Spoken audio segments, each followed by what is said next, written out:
Okay, today's Grow Joe, we're going to talk about those, I don't know, barely vegetables, runner beans. Now, I've grown all sorts of things in my runner beans because I don't particularly like that many runner beans.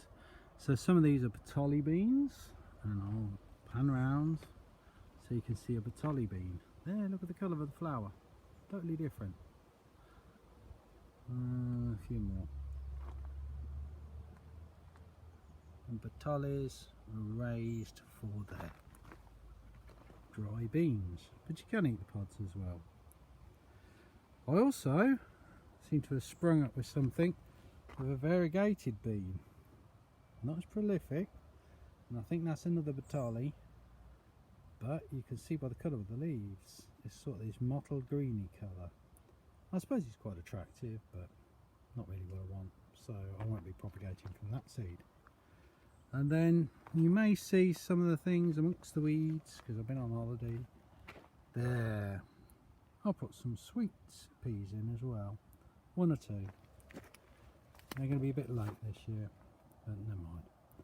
It's still nice to have a vase full of sweet peas. Again, now, here we go. You can see the Bertollis there, and then you've got the runners. The popular variety is Scarlet Runner. And then you can see the flowers, and you can see the pods growing quickly underneath. Never let the pods go too big, that's way too small, but they grow very quick this time of year. Within a few days that'll be ready to pick, and this whole plant will be a lot higher, and it will fill this rack by the end of August, which is what it's meant to do. When you get runner beans and you get beans on them, make sure you cook them very well. Beans contain something called ricin, and it's quite poisonous, but it breaks down quite happily if you cook it, so never eat them green. You can do that with peas. I'm told you can even do it with broad beans, but never runners and never Bertollis. You'll be very poorly. So here we go. Now these things often set on their own, not a great problem, don't have to cross pollinate. However, quite often some years you get some naughty bees that will climb up to one of the flowers. Let's take this flower for instance. They can't actually get inside that flower to get the nectar out, so they walk around the back and they cut a hole in it and drink the nectar then. But that is bad news for us because we don't get a bean formed on that pod. All it does then,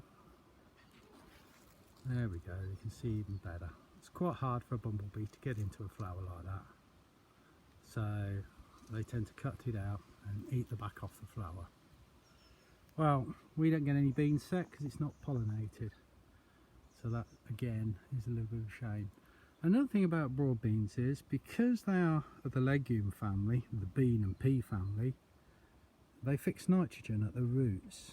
And because they fix nitrogen at the roots, you always harvest them and pull the vines off the ground. Never dig them up, because all the nitrogen is kept in the form of nitrates and it's in those roots, and it'll be ready for the next crop. So they actually increase the fertility. They also love it when you've dug deep, so they've got real deep roots on them. And I've been told you can even dig the roots up and grow them next year. They're actually a perennial rather than an annual, but I would rather grow them as an annual.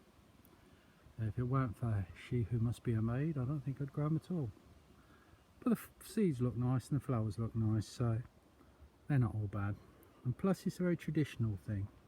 Me, my grandfather, his grandfather before him, have always put beans up this way, always on a bean rack like this.